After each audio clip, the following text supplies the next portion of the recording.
Samantala, sa iba pa tayong mga balita, palalakasin pang lalo ng Armed Forces of the Philippines ang kakayahan nito upang tiyakin ang seguridad ng mga mamamayan at ng buong bansa.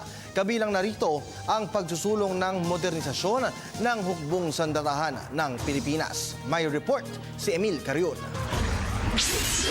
Habang papalapit ang paghihiwalay ng taon ay mas nagkikita ang kahalagahan ng sandatahang lakas ng Pilipinas.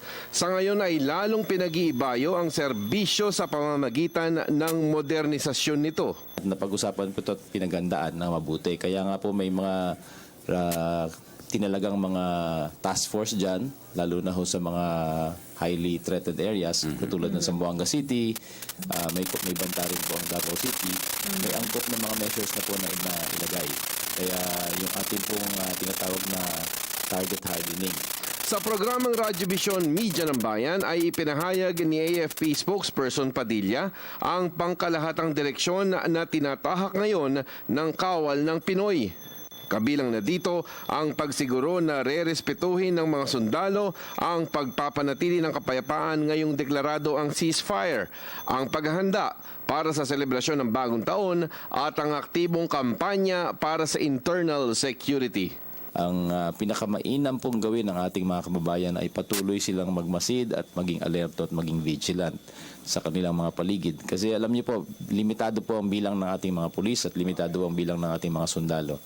So, pag lahat ng mamamayan ay nakikipagtulungan, yung mahigit 1 milyon, 100 milyon na mamamayan natin sa lahat ng mga lugar ay nagiging parang tinatawag natin live CCTV camera. Sa isang masiglang demokrasya, mahalagang sangkap ang puwersa ng sundalo para sa loob at labas ng proteksyon.